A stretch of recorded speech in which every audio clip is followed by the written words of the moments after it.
This is the Patrick Netherton Show right here on 1130 The Tiger. He's Rogers Hampton. I'm Patrick Netherton. Pleased to have you with us, and we're pleased to welcome in a friend, look, one of the best ADs in the business, overseeing a great renaissance in up there in beautiful Oklahoma, Sooner Nation. He is Joe Castiglione, the Oklahoma University Athletic Director. Joe, how are you, man? I'm awesome. It's great to hear your voice again. Great song, by the way. Well, and yeah. I liked it. Yeah, that's every Friday, Rogers drops in Working for the Weekend by Loverboy somewhere. We just don't know where. I love that. That used to be an anthem for me. Yeah, well, and here's the thing. In college athletics, you really were working for the weekend because the weekends is typically when the good stuff happened. Right? That's absolutely right. Yeah. All right, so before we get into all of the what's going on around college athletics, let's start with you. How's the family? How's everyone doing? Everyone okay? Everything going well in Norman?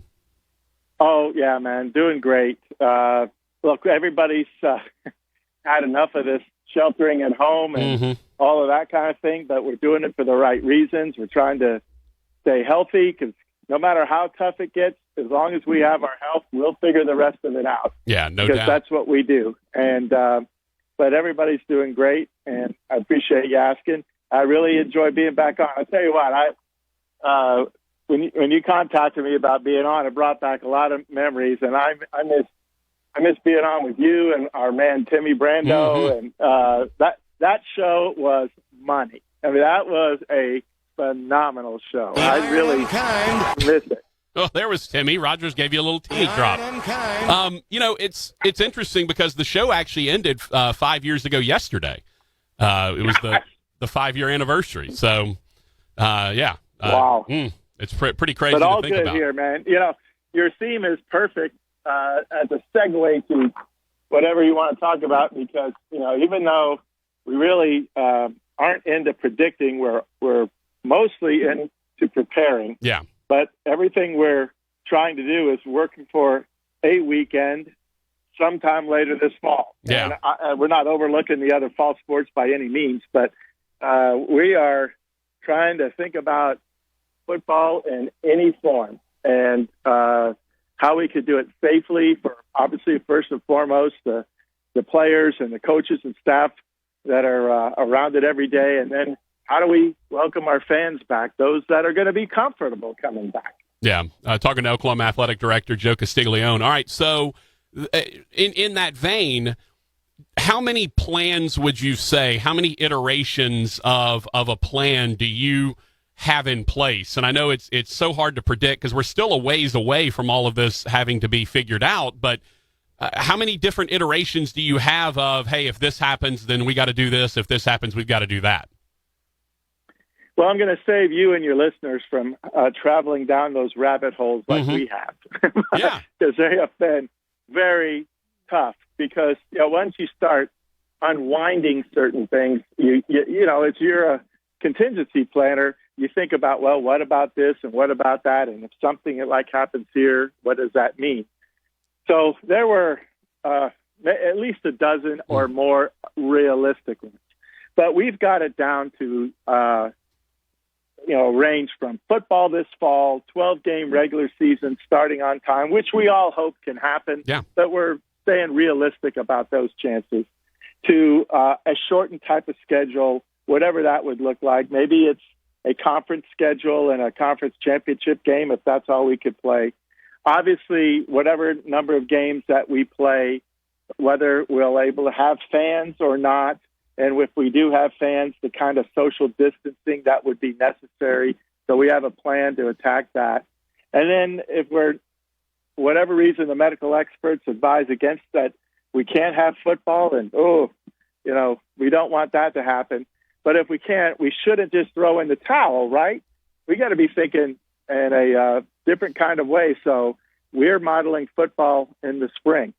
And that would mean, possibly a 12-game schedule or a shortened schedule with a conference championship, and then, some way to settle the national championship. I think at that point, I'm not speaking for the bowls, but I think it's unrealistic that you'd expect a whole bowl schedule Sure. if we had to move it to spring.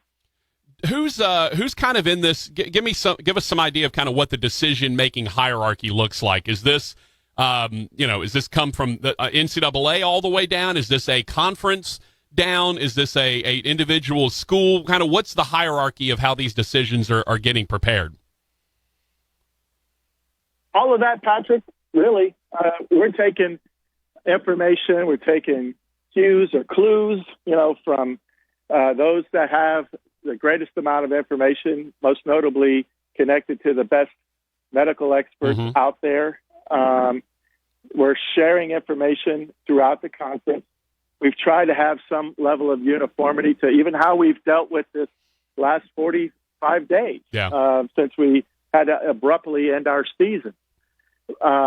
So that's been helpful. I talked to my AD friends, in various conferences each week to share information. And then, of course, each institution has its own set of I guess you could say experts and levels of authority and administration, including how it comes from our governors and our state leaders. So there's a lot of moving pieces to this, from national to conference to state to right to the campus level. And we're trying to triangulate all that information so it gets organized properly and we make, the best informed decisions we can. Yeah, forget triangle. This is more like a dodecahedron. It's like a 13-sided thing you're having to deal with. It's ridiculous. How many Zoom calls are you on a day? Woo! I'll tell you what, if I lose my regular day job, I think I could be an apprentice in IT. I think I'm ready to be a Zoom consultant. There have been some days, it's not just the volume of different ones. Sometimes there's been 7 or 8, but there have been days where start at 7 in the morning and end about 8:30 or 9 at night, because of the various places and areas you try to oversee. Look, it's just the way it is. Nobody's complaining about it. Everybody, at least in our shop, is trying to attack it with the optimism and positive outlook that we normally have. You can complain about it all you want. That's not going to solve anything. We're trying to stay hopeful and keep the faith. And whatever comes, we're going to make the best of it, because that's just what we're supposed to do, right? There are going to be things that are going to be out of our control. So we want to make sure we're properly prepared and think through all these other options ahead of time, so we can mobilize as soon as we get the kind of intel that allows us to go forward with obviously the health and welfare and safety of the people we serve clearly at the forefront. Joe Castiglione, athletic director for Oklahoma, joining us. All right, so the NCAA came out and granted another year of eligibility to all the spring sports athletes, basically saying, hey, you can give them up to the scholarship level they had before, or you can give them nothing and they can walk on. I'm curious what that discussion has been like with your baseball, your softball, your other spring sport coaches, as you try to figure out how do we budget for the potential of extra scholarships that we're not used to and extra room and board and stuff that we're not used to. What have those discussions been like? And do y'all have a plan in place yet, or is that still a work in progress? No, we have a plan in place and did right from the moment we heard about the NCAA's decision. Candidly, the way it came out through the news media was a little bit tough, because we were seeking information, trying to understand what they might vote on, and even trying to think through and read through the tea leaves where they might land. And they actually landed in a place we didn't think they would, which was providing the additional year of eligibility to all spring sport athletes, as you mentioned. So on the one hand, that's really positive, and we're celebrating that. We're happy that they get that year back, because many of them weren't even a third of the way into their season. Yeah. At the same time, though, I got to say, it's you feel sadness a little bit because of the several teams in the winter sports had their seasons abruptly end, and some of them were on the verge of being spectacular. And you know how hard it is to get a team to that point. Some programs out there year in and out of certain sports are always good. I get it.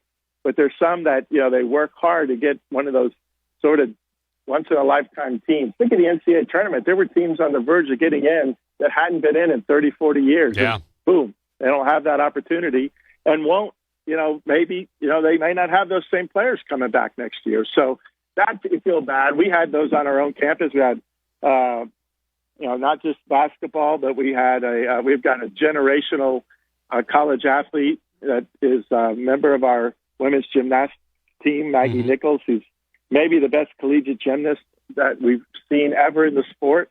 And our team was ranked number one, very positioned to win a national championship. That didn't get to happen for them. So you feel really bad for them just as much as you feel happy for the others. But to your point, we feel like it's part of our culture, part of our mission, really part of our value system that we're going to take care of putting the resources in place to make it a world-class experience for student athletes. That is our number one goal.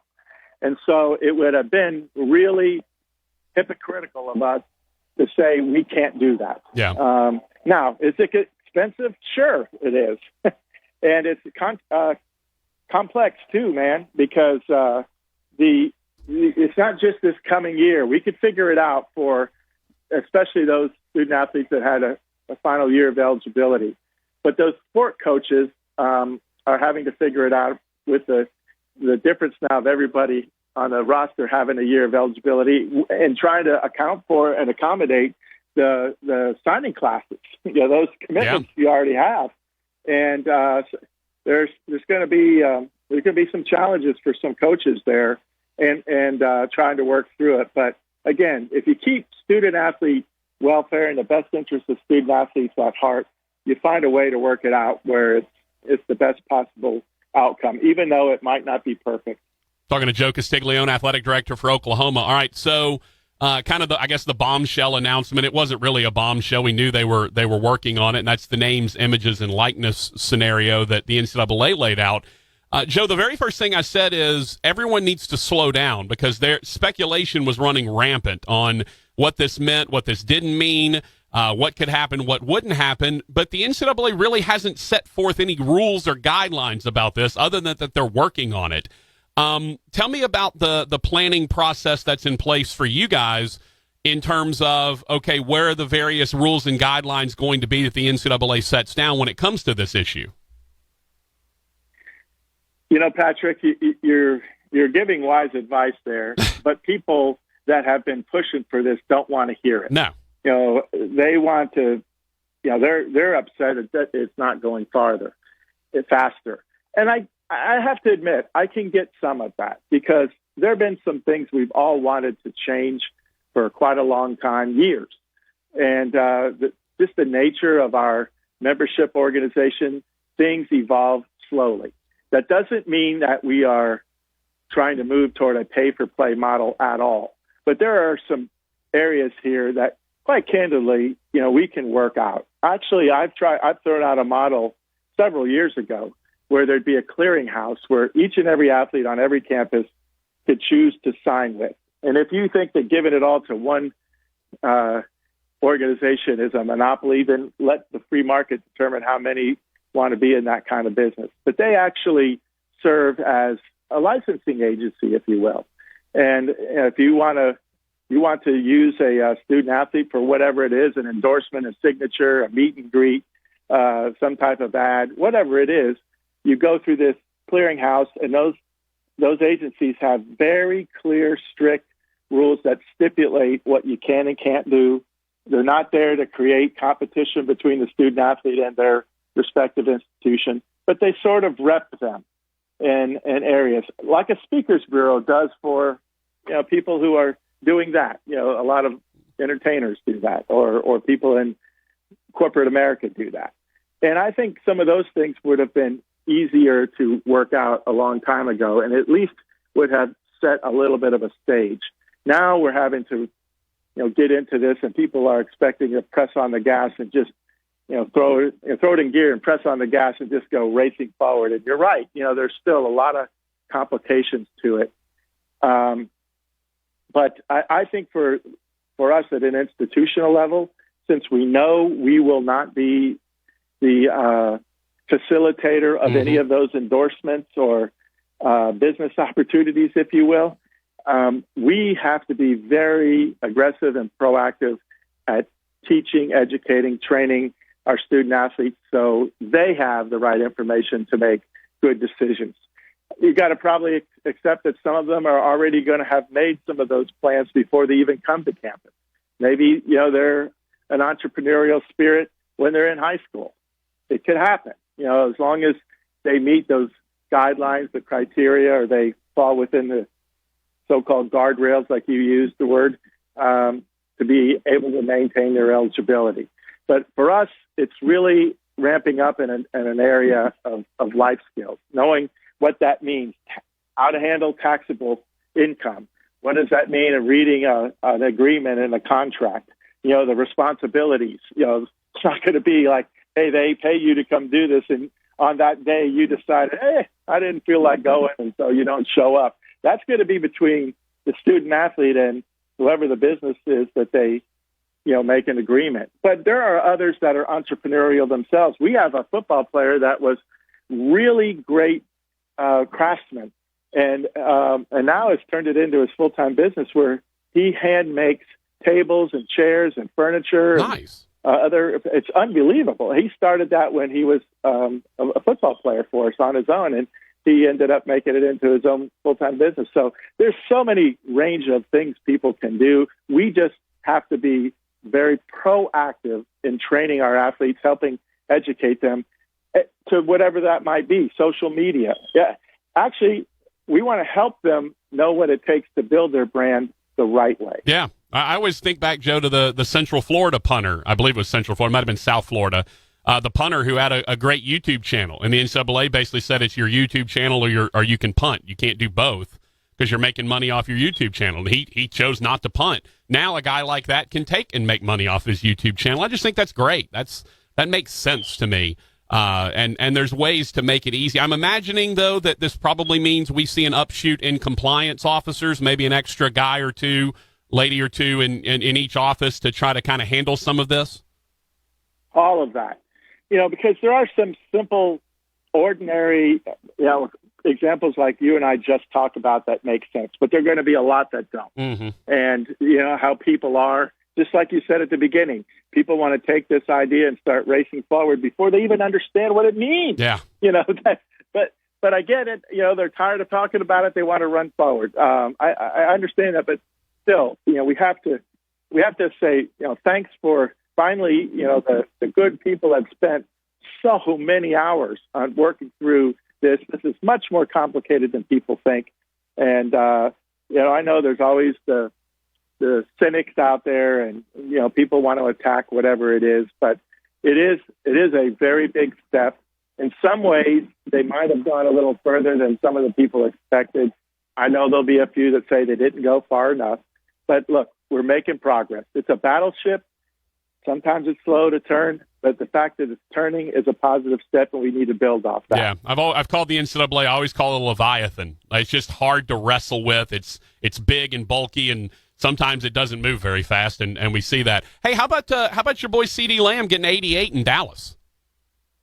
Awesome. I just heard Jerry Jones talk about another reason behind why he had hoped CD would wear 88, and the fact that it was one of his teammates at Arkansas, and whose last name was Lamb. Oh, there you go. He ended up playing in the NFL for the Kansas City Chiefs. Really an important player on the Arkansas national championship team when Jerry played, and longtime friend, and he just passed away this year. So it had a lot of special meaning to Jerry, on top of the fact that it was, Michael Irvin's number, Des Bryant's number, Drew Pearson's number, great history with that number. So we're excited for CD, and we're excited for CD that he could play in the state of Texas, his home state. That's awesome. And we've got several Sooners now over there on the Dallas Cowboys. As you know, they also drafted Neville Gallimore, a defensive tackle, and signed Gerald McCoy in the offseason. And I know they signed one of our former tight ends and quarterbacks known for the play that we designed around him called the Belldozer. Yes. Blake Bell. Yep. Blake Bell is signed as a tight end who had a really great year as a tight end and special teams player for the Super Bowl champion Kansas City Chiefs. So we're getting a little Sooner Nation inside the Cowboy Nation. Well, all I know is, based on the Red River rivalry, are you being sincere when you say you're excited for them to play in Texas? Come on now, be honest with me, Joe. Our former players? Yeah. Keeping them closer to home? Okay. Heck yeah. Okay. I'm just saying, I know there's not a lot of love lost between Oklahoma and Texas, is all I'm saying. No, but they're also born and raised in Texas. So Yeah. I was thinking more for not just the Oklahoma brand in Texas, but they got to play in the NFL closer to their family. So I was thinking that was a good thing. Now, Neville Gallimore, he's from Canada, so right. He's not playing closest to home, but I was really speaking about CeeDee Lamb. I got you. And so anyway, it's really great. No. We're not necessarily pulling for any NFL team over the other, but they're the closest ones to Oklahoma, so we're really happy that we'll maybe have a chance to see more of them and certainly hear more about them. Absolutely. Joe, you're the best, man. Thank you so much. I will tell you this, one caveat, you're my second favorite athletic director, but keep in mind that the first one signs my paycheck. So I kind of have to like I kind of have to like Greg Burke most. And then He's a great dude and a longtime friend. Tell him hello when you see him. I will do that. Joe, thank you so much for your time, man. We really appreciate it. Y'all please be safe. Keep the planning going, and we hopefully looking forward to football in the fall. My pleasure, Patrick Rogers. You guys are the best, and hope we get a chance to connect again soon. You got it. Joe Castiglione, athletic director for Oklahoma University.